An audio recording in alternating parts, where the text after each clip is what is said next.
seja bem-vindo ao podcast Catalisadores. Esse que é o nosso espaço para a gente conversar sobre missão, igreja e cultura. Nós estamos aí no terceiro episódio dessa série falando sobre vida em comunidade. No primeiro episódio a gente deu uma introdução aí sobre a comunidade de discípulos, esse comprometimento com o discipulado. Depois a gente falou no episódio anterior um pouco sobre essa ideia de uma igreja que não é autorreferencial, mas é uma igreja voltada para a comunidade, não é uma igreja alfândega, mas uma igreja samaritana. E ela também não é uma igreja que está enclausurada nas suas próprias reuniões e liturgias, mas é uma igreja acidentada por sair às ruas.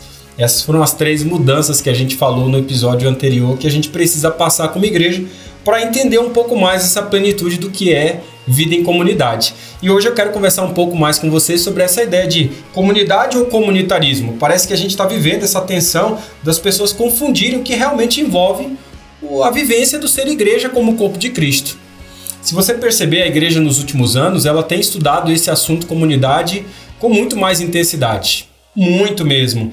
Tem aparecido muitos livros, muitos artigos, mas também muitas apresentações, encontros, palestras sobre esse assunto. E é claro de que vem também muitos desvirtuamentos daí, mas também tem algo de bom que a gente pode pegar, e eu acho que esse episódio a gente vai tentar fazer um pouco desse rastreamento. Isso pode ser também fruto da necessidade da pós-modernidade, desse senso de pertença, que é uma oportunidade para nós, né? Nesse cotidiano cada vez mais urbano e pós-modernizante, o senso de pertencer a um grupo, de pertencer a uma comunidade é cada vez mais forte e é uma oportunidade extraordinária para a igreja realmente se envolver, se aproveitar e mostrar o seu protagonismo, a sua relevância. O interesse dentro dessa questão de senso de pertença, ao meu ver, ele pode vir também da necessidade de fundamentação de metodologias aplicadas ou, quem sabe, até do amadurecimento desse entendimento da vida missional da igreja.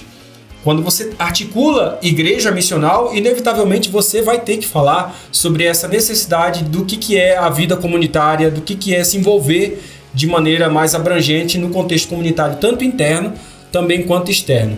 Seja o que for, uma reconfiguração desse entendimento traz junto uma abertura bem maior na compreensão da missão de Deus, que é super importante. E eu atribuo a isso pelo menos a 2 grandes explosões dentro do contexto histórico, social, que fez com que essa mentalidade de vida em comunidade pudesse florescer com muito mais intensidade. A primeira explosão, que modificou para sempre o senso de comunidade na era moderna, sem dúvida, foi o surgimento do movimento pentecostal nos Estados Unidos, ali na Rua Street, né? A ênfase na obra do Espírito Santo, de certa forma, também aproximou o leigo do serviço, da ministração. Então, aspectos doutrinais, como os dons, os ministérios, a vida comunitária, antes, quando eram negligenciados, foram agora completamente restaurados com força, né? Então, você vai ver o movimento pentecostal abrindo espaço entre as classes menos favorecidas socialmente. Por isso que é uma proposta de evangelho que atrai, de certa forma, uma comunidade, um entendimento mais popular da vida religiosa. E isso também trouxe consigo uma diluição, eu diria até da teologia missional, de tal maneira que, nesse contexto, a comunidade ela se pauta muito mais por sua associação humanista do que, na verdade, propriamente pela revelação bíblica. E está aqui já, talvez, o início do nosso perigo do negócio, que é, com essa abertura pentecostal e agora ainda mais com essa abertura neopentecostal, pode ser que o crescimento evangélico no Brasil seja mais um fenômeno sociológico do que, na verdade, algo que tenha profundidade dentro do contexto bíblico. Eu vou falar isso ainda numa outra série com vocês para rastrear um pouco desse cenário evangélico brasileiro e como o adventismo se insere nele, ou onde o adventismo está inserido e quais são os nossos motivos de oportunidade, mas também de alerta diante de tudo isso. Talvez uma segunda grande explosão foi a chegada do movimento das megachurches, né? E muita gente fala sobre isso, mas a reflexão, principalmente no Brasil, às vezes ela é muito rasteira sobre o movimento das megachurches no mundo, que criou uma necessidade de estruturação da vida comunitária como um meio de administração, de edificação, de comunhão e missão. Por quê? Porque, de certa forma, quando você pega igrejas como Willow Creek, como Saddleback, como a igreja de Yodo, na Coreia do Sul, né? Igrejas que tem aí a Lakeview Church, por exemplo, tem 30 mil pessoas assistindo um culto. A grande questão é, como que você pastoreia, como que você discipula uma igreja com 30 mil pessoas? Então há uma necessidade muito clara aqui, primeiro, dividir a igreja em grupos, daí você tem um movimento de small group, de pequenos grupos, crescendo assim exorbitante, vindo aí na rabeta, no acompanhamento desse movimento de crescimento de igreja, mais especificamente das mega churches, que no fundo traz muito menos benefício para a igreja como um todo, porque é um movimento praticamente irreproduzível, você não consegue ter mega churches em todos os lugares, e isso contrapõe o movimento de Jesus, que é um movimento que tem um crescimento hiperbólico, natural, orgânico, e nos movimentos das mega churches, no movimento da mega church é muito mais difícil você desenvolver isso. E é claro que as mega churches houve essa necessidade de como que você vai edificar a igreja, como que você vai administrar. Então, teve que ser repensado essa lógica da vida em comunidade e, de certa forma, principalmente no contexto latino-americano, a gente foi muito influenciado por essas mega churches, né, por Bill Hybels, por Rick Warren, né, por tantos outros teólogos aí e pastores dessas mega churches que mais ou menos moldaram o imaginário, tanto do pastorado, mas também daquilo que é uma igreja de sucesso. Então, eu percebo que diante dessas duas grandes explosões, há uma necessidade muito clara da gente passar por uma reconfiguração dentro dessa mentalidade. Até porque muito do que a gente pensa sobre vida em comunidade, ainda assim, infelizmente, recebe muita influência dentro dessas duas grandes explosões. Fora outros contextos que eu diria que seria uma amálgama de tudo isso, mais ainda o contexto social brasileiro que traz suas peculiaridades. E eu percebo que a gente pode trabalhar aqui pelo menos 3 motivos que a gente pode reconfigurar essa mentalidade, mas que são muito presentes na nossa cultura atual a respeito do entendimento de comunidade. Talvez o primeiro deles é o que Bauman, né, Zygmunt Bauman, para aqueles que gostam de ler, aí Bauman aí tem vários livros sobre essa ideia da sociedade líquida, né, do mundo líquido, os relacionamentos líquidos e assim por diante. Tudo que é líquido você vai encontrar em Bauman, que tem muito a ver sobre esse estudo do contexto da contemporaneidade, da pós-modernidade. É muito interessante. Ele chama, por exemplo, a comunidade, nesse contexto atual, de comunidade de fugitivos, né? Cada vez mais a nossa sociedade ela se torna individualizada. E nessa sociedade se dá o abandono do indivíduo a uma luta solitária para a qual a maioria de nós não conta com recursos necessários para executá-la sozinho. Diante de tantos contextos, você tentar enfrentar todas as demandas que a sociedade hoje, atual, coloca sozinho é muito cruel. Aliás, tem vários autores que dizem que as piores dores que um ser humano pode passar é a dor da traição e a dor da solidão. E aqui me coloco dentro desse contexto onde Bauman fala dessa comunidade de fugitivos, de que sozinho é muito complicado, tá?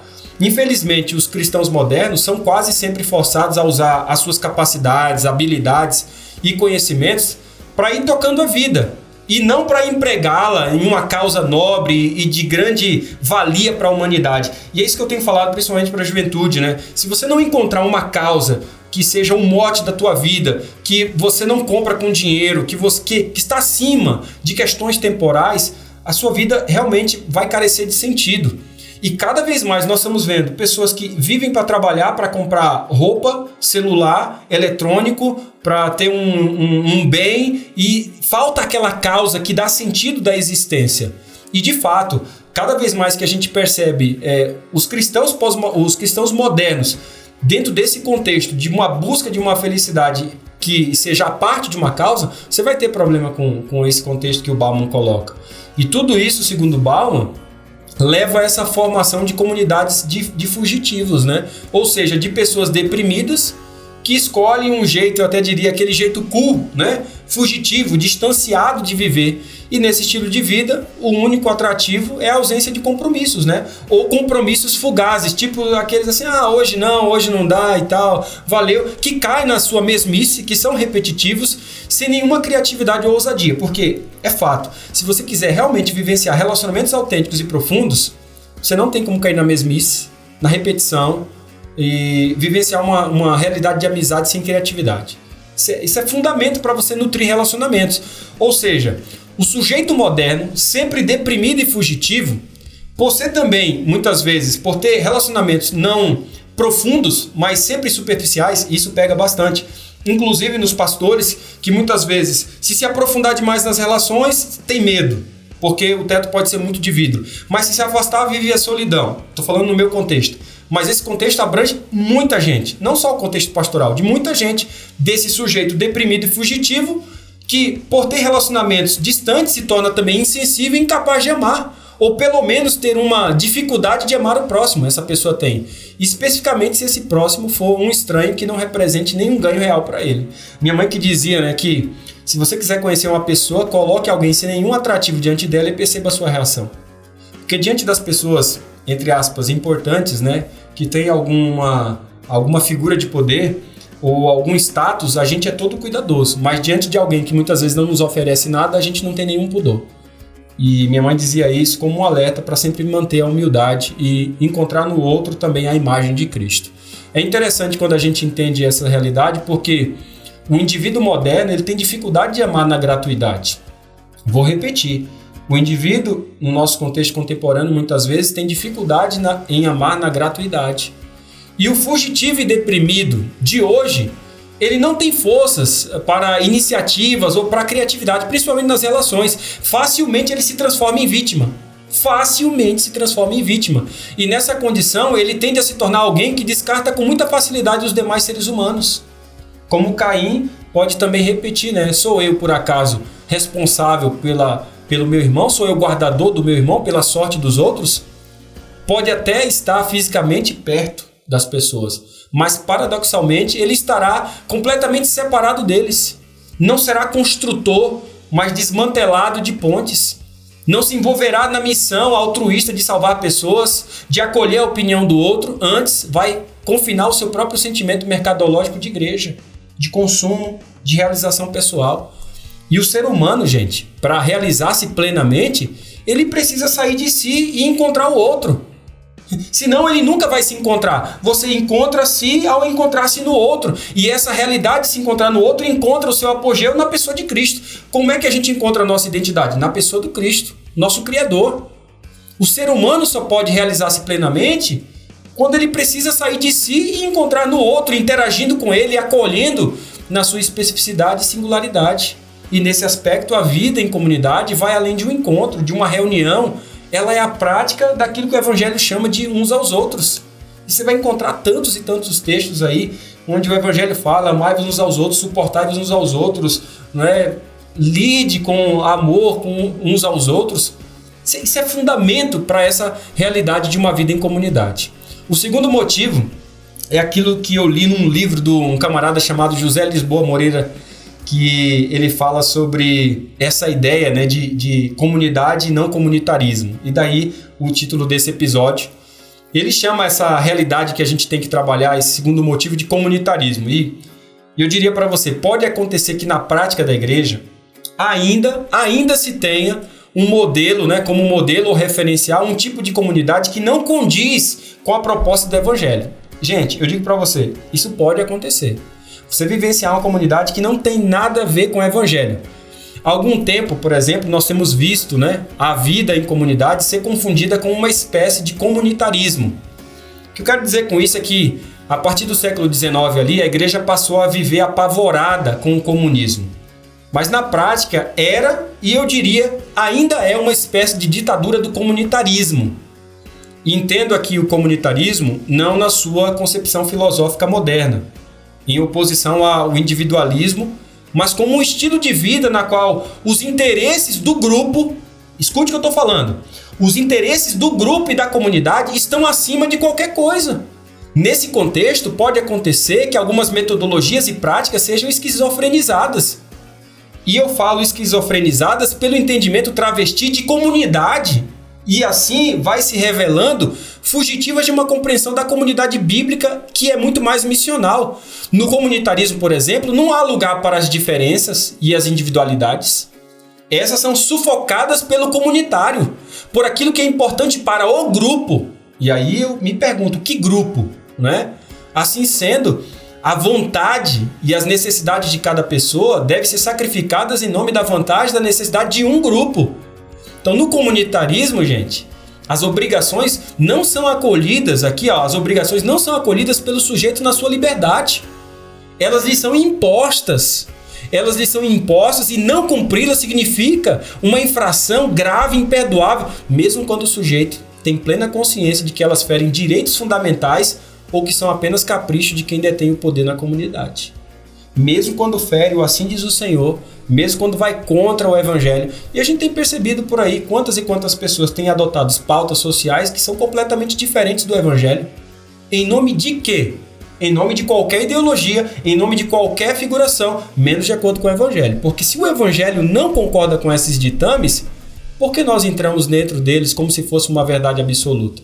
Força do grupo, não tenha dúvida, força do comunitarismo. Definitivamente a gente tem que prestar atenção. O comunitarismo levou o pós-moderno a fugir da comunidade. Criou uma dinâmica perversa onde as lideranças que ditam os rumos, porque tem as lideranças que ditam os rumos, eles lavem as mãos, não se importem com o que está acontecendo com as pessoas em particular. Afinal, a preocupação está mais na forma do que no essencial, está mais no grupo do que, na verdade, com o indivíduo. Faz sentido para você essa realidade? Quando a gente perde essa liberdade individual, a gente cai no pecado do comunitarismo, que não tem nada a ver com a verdadeira essência da comunidade, que respeita, sim, as especificidades de cada um de nós. O terceiro elemento aqui, ou o terceiro motivo, né, é aquilo que Bauman chama de a formação de comunidades do mesmo. Com certeza, à medida que você vai perdendo a sua oportunidade de poder ser livre para expressar seu pensamento, mas também de viver essa individualidade bonita na diversidade que é o corpo de Cristo, você vai entrando nessas comunidades do mesmo. Ou seja, são comunidades onde as pessoas não têm iniciativas, uma vez que elas foram treinadas a deixar as escolhas para aqueles que sabem o que fazer, né? Para os doutores, para aqueles que sabem, têm o melhor poder de palavra, de expressão, né? Então essas pessoas, elas que ditam, os chamados líderes, né?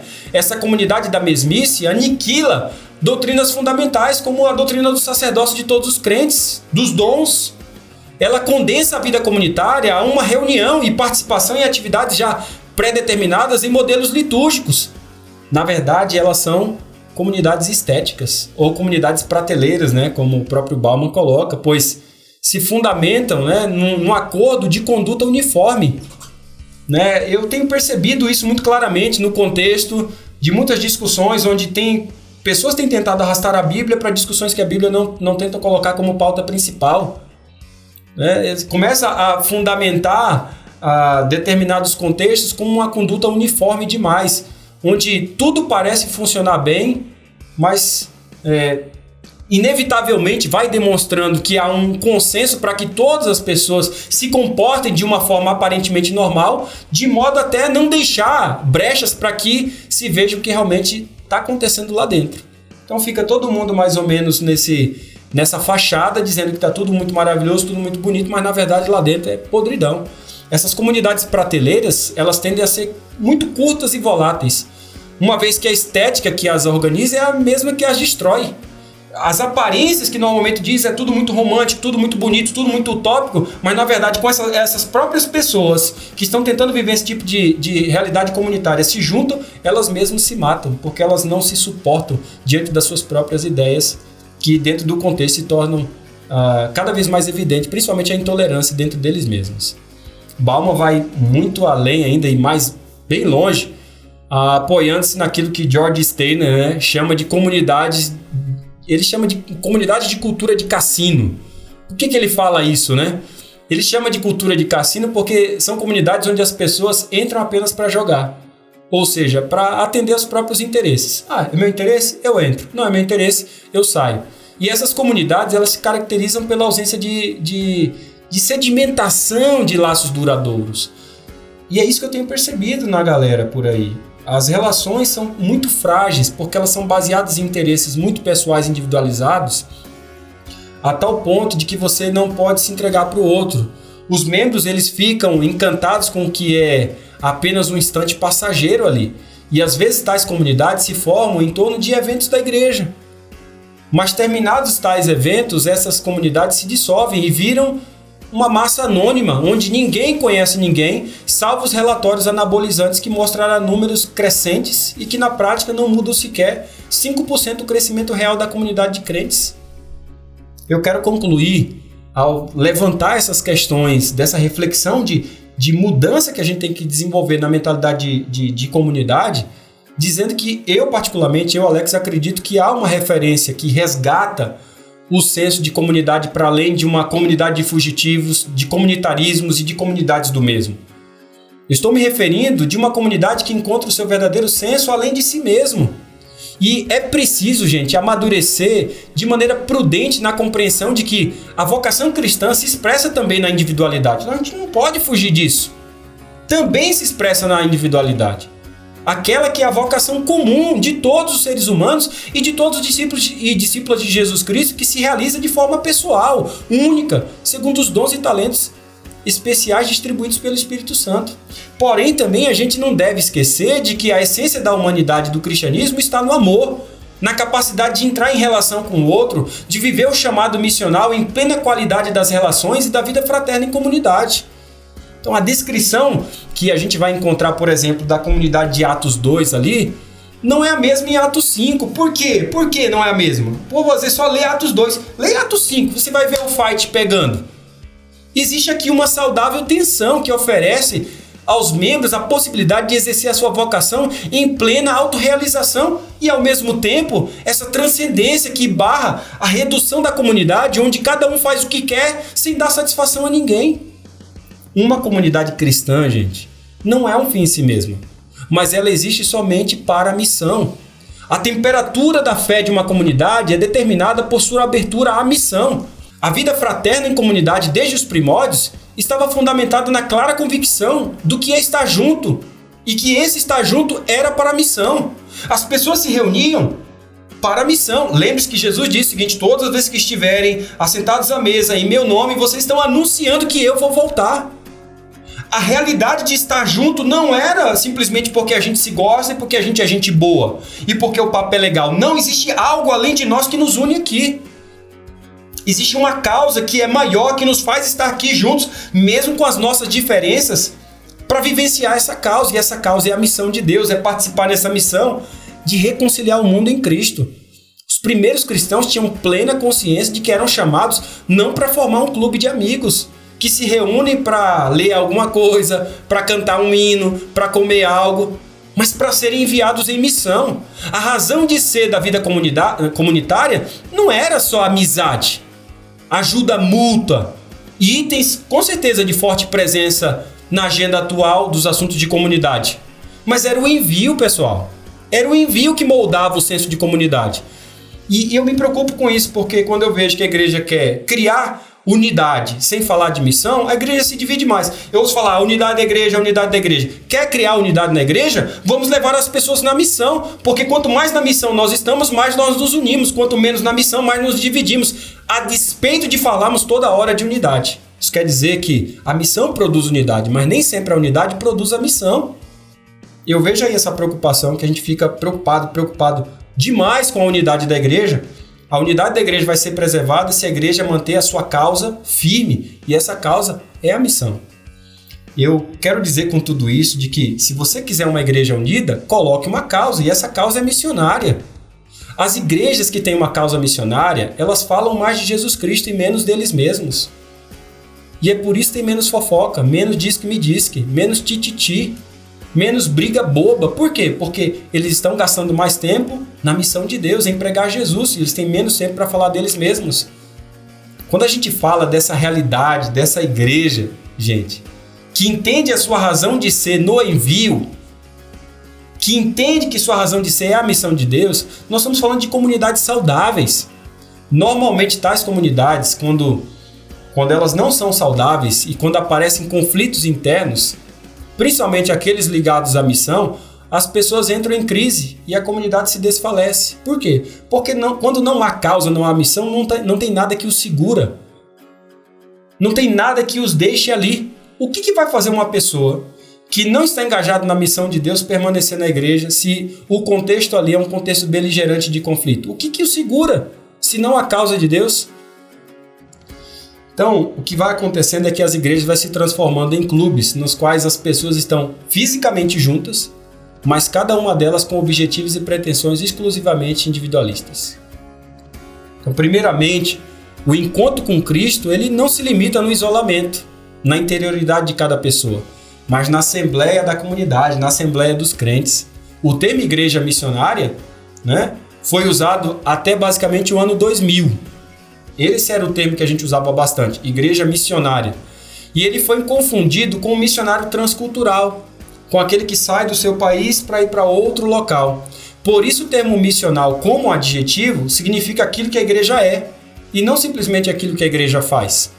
O Leslie Newbigin, que basicamente cunhou esse termo, né? Ele foi enviado para ser missionário na Índia, ele era um inglês, né? Saiu da Inglaterra, foi para a Índia, chegou lá, ficou quase 10 anos lá, 10 anos na Índia. Quando ele voltou para a Inglaterra, ele percebeu que o pessoal da Inglaterra estava mais secularizado que os indianos.